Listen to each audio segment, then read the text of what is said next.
Booking a Vrbo vacation rental means you get Vrbo Care and 24/7 live support, verified reviews from real guests, and top-rated homes with the Love by Guest filter. I just booked my Vrbo because there was a sweet wine fridge. We all have our reasons. If you know, you Vrbo. Terms apply. See vrbo.com/trust for details.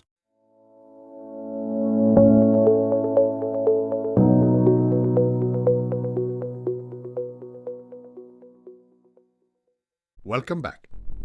In the previous episode, I talked about strategic alignment and the risk that strategy, while important, can become too broad, too inclusive, and too easy to attach to almost any proposal.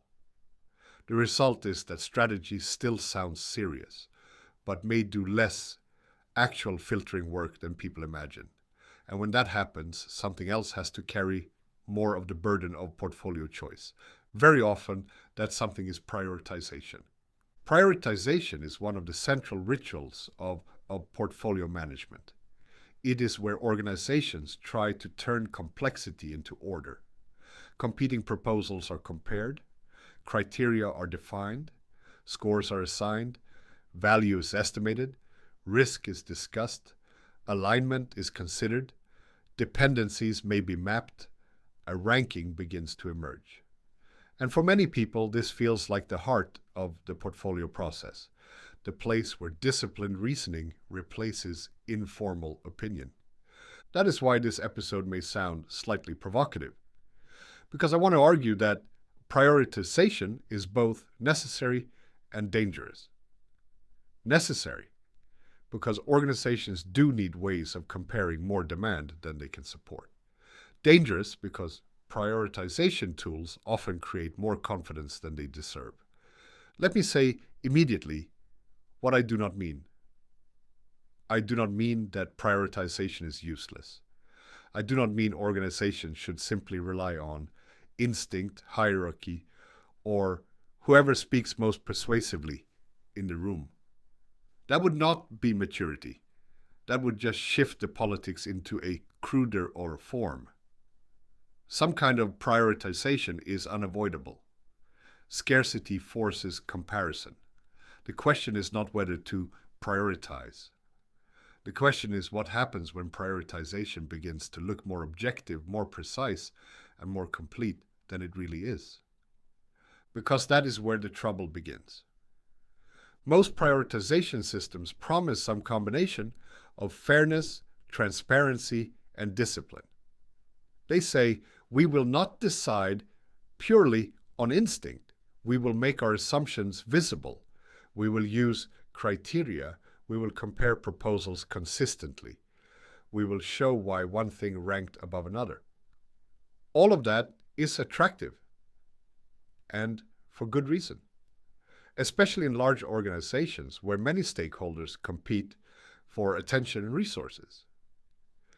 Prioritization models can help reduce arbitrariness. They can slow down purely political decisions. They can force discussion about value and trade-offs. They can improve the quality of governance. But they can also produce a particular illusion.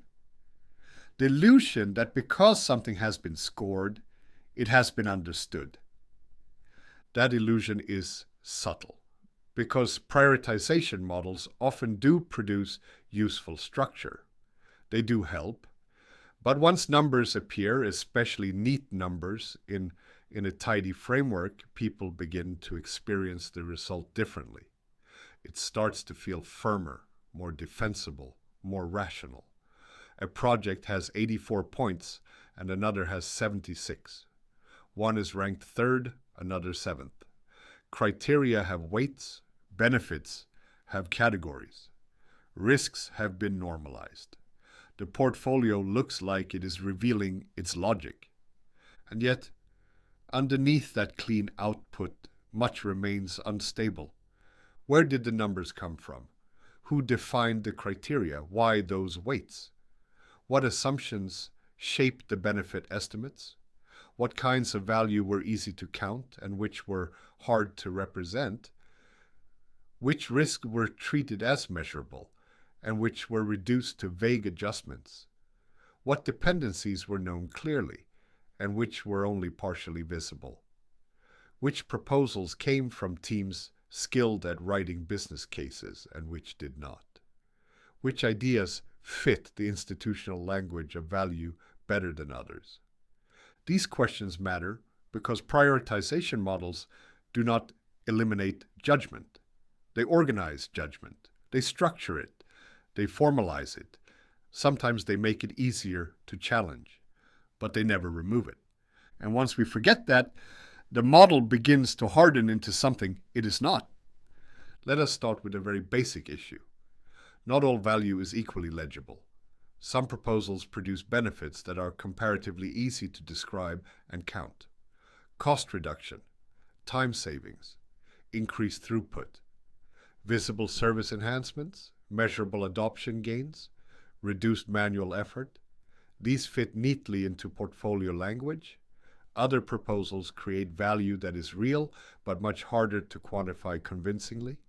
Improved architectural flexibility, reduced fragility, better future option value, stronger institutional resilience, lower coordination burden, reduced dependency on a vendor, better data quality over time, improved legitimacy or trust, better working conditions for staff, greater capacity for future change. All of these may matter a great deal, but they do not travel as easily through scoring frameworks. So even before a single project is ranked, prioritization systems may already be privileging some forms of value over others. That is one of the deepest problems in the whole area.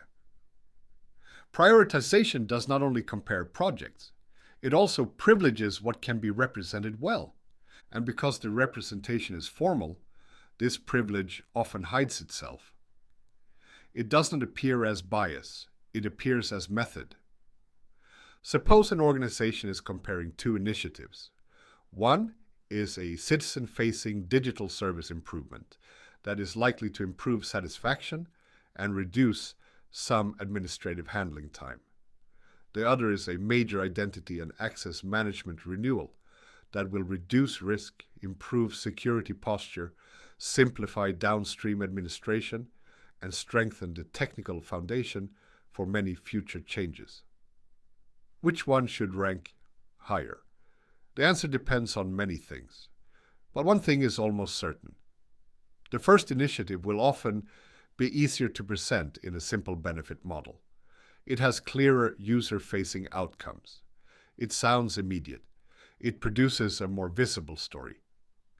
The second may be strategically more important from a long-term systems perspective, yet still perform worse in a prioritization model simply because its benefits are more distributed, preventive, technical, and delayed. Right? Now, to be fair, good models try to account for this. They include risk reduction. They add strategic weighting. They create architectural categories. They try to score compliance, security, or resilience. But the effort to include these dimensions does not fully solve the problem. It often just translates the representation challenge into another scoring field, where the same uncertainty remains, only now with a number attached to it.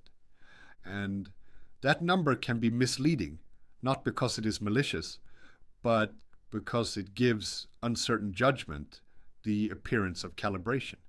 This is what I mean by false confidence. There is another issue too, and that is commensurability. Portfolio models often assume that very different kinds of initiatives can be compared through a shared framework, a compliance-driven change, a strategic innovation bet, a cybersecurity remediation effort, a platform investment, an operational efficiency improvement, and a customer-facing service redesign all enter the same prioritization arena. That seems reasonable. After all, they compete for the same scarce resources. But the act of comparing them numerically can hide the fact that they belong to different logics of value. A mandatory regulatory change is not really the same kind of proposition as an AI experiment. A resilience investment is not the same kind of proposition as a growth-oriented service enhancement. A technical renewal may be a condition for future change, while a local operational improvement may produce faster and more visible short-term gains. If the model treats all these as neatly comparable through one shared score, it may create clarity at the expense of meaning. This does not mean comparison is impossible. It means that comparison is harder, more conditional, and more interpretive than the model often suggests. And that matters because once a prioritization result appears, the number itself starts doing social work. It settles arguments. It shapes expectation. It gives cover to difficult choices.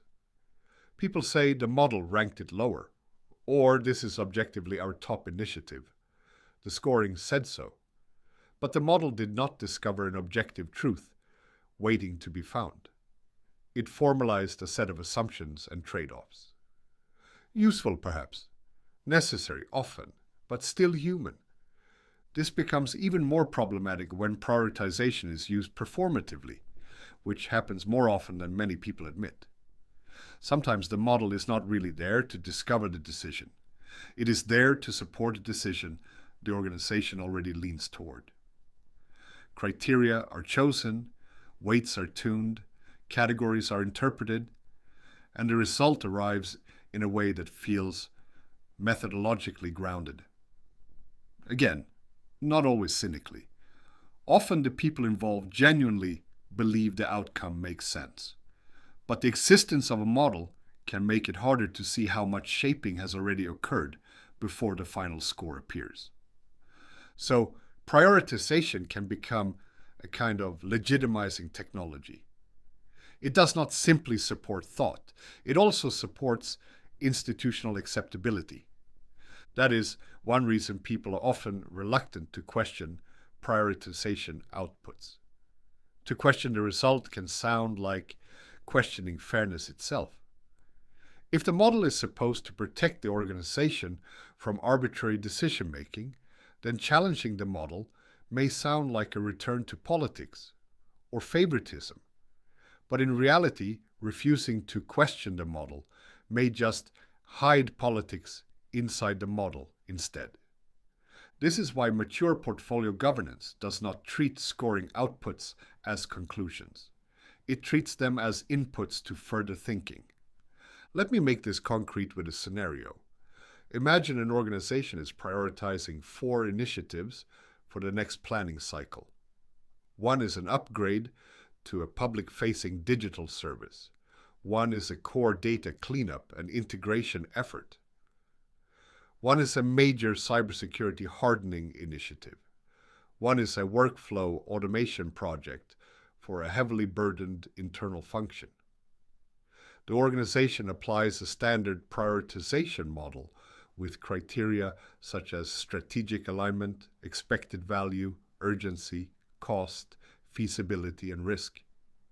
After scoring, the public-facing service upgrade comes out on top.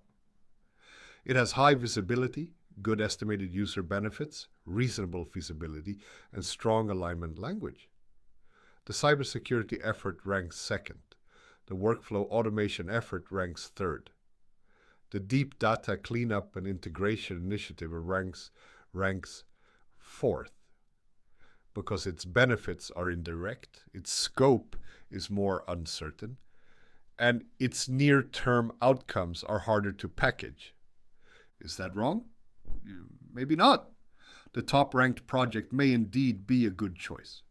But the question a mature board should ask is not only what ranked highest, it should also ask what the model was structurally unable to see clearly.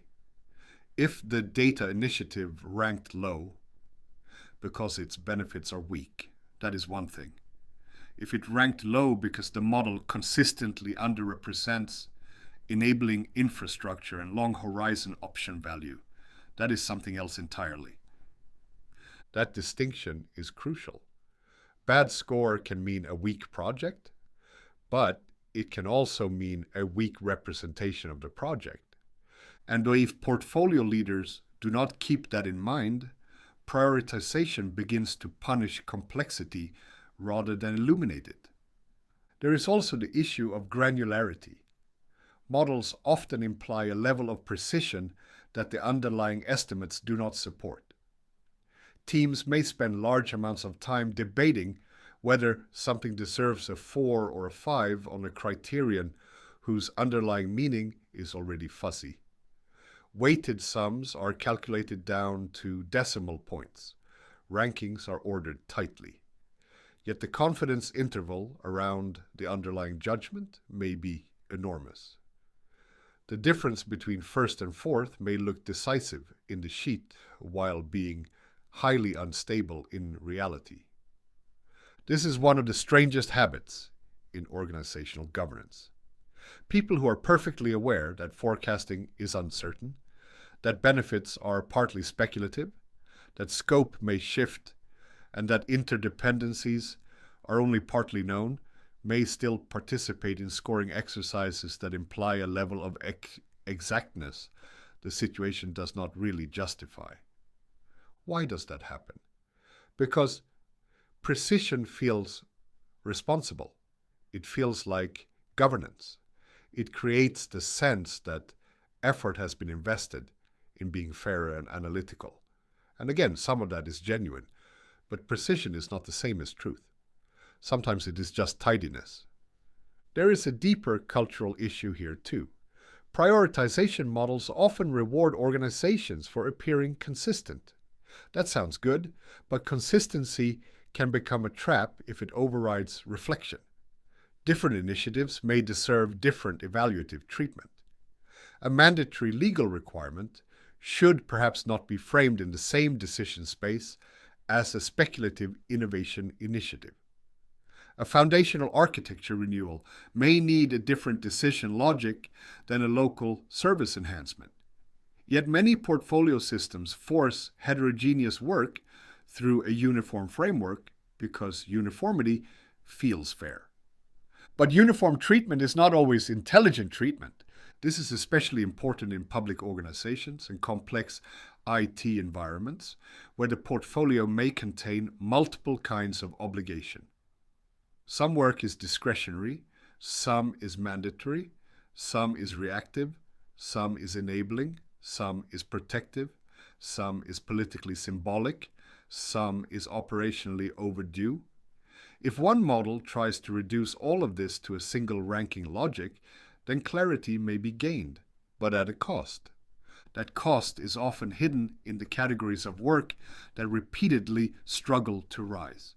Architecture, resilience, technical debt reduction, data quality, observability, integration, simplification, identity foundations, invisible but crucial platform work. These things often perform poorly, not because they lack importance, but because they lack the kind of visibility and bounded benefit story the model prefers. There is also a human skill dimension.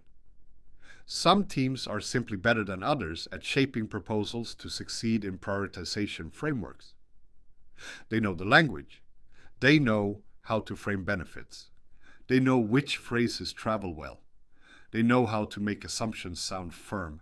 They know how to connect the work to strategic rhetoric. Other teams may be managing equally important or more important problems, but lack the same fluency in proposal writing and portfolio performance. If governance forgets this, it may confuse representational competence with project value. That is an uncomfortable thought, but a necessary one. The best scoring proposal is not always the one with the greatest organizational importance. Sometimes it is the one with the best institutional translation. So where does that leave us? Not, I think, in a place of rejecting prioritization, but in a place of using it more honestly. A healthy prioritization process should do several things at once. It should create structure, but not pretend to eliminate judgment. It should compare proposals, but also show where comparison is inherently weak. It should make assumptions visible, but not mistake visibility for certainty. It should support challenge, not end it. It should help leaders think, not relieve them of thinking. That last point matters a great deal. One of the quiet risks in portfolio governance is that prioritization can become a substitute for responsibility. Leaders inherit a ranked list and behave as though the difficult judgment has already been done. But in fact, the difficult judgment is often precisely in interpreting the ranked list wisely. Why did certain things score as they did? What kinds of value were systematically advantaged or disadvantaged? Which comparisons are meaningful and which are more artificial than the final output suggests? What does the model illuminate and what does it obscure? These are governance questions, not technical footnotes. So, how can organizations do better? First, they can be more explicit that prioritization results are provisional interpretations, not objective truths. That alone changes the tone of the conversation. Second, they can separate kinds of demand more carefully instead of forcing all work into one single ranking logic. Third, they can challenge not only the project scores, but the scoring model itself. Which kinds of value keep losing in this system? What does our model consistently reward? What does it struggle to see?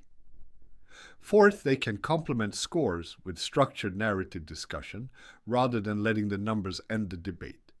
And fifth, they can acknowledge uncertainty more openly instead of hiding it inside neat-looking arithmetic. This may sound less decisive than many organizations would like, but that is partly the point. Mature governance is not always about sounding more certain. Sometimes it is about being precise regarding where certainty is not actually available. There is one more important thought here. Prioritization is often imagined as a way of reducing politics. But in reality, good prioritization does not remove politics. It civilizes it. It gives political and strategic disagreement a more structured arena. That is valuable, but only if we remain aware that the disagreement has not vanished. If we forget that, the spreadsheet becomes a mask.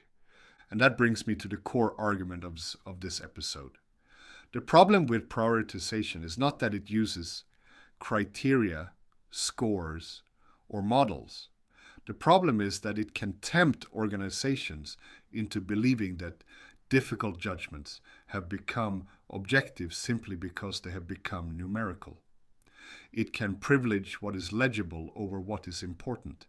It can create false confidence, flatten different kinds of value into one comparability space, and conceal interpretation behind apparent method.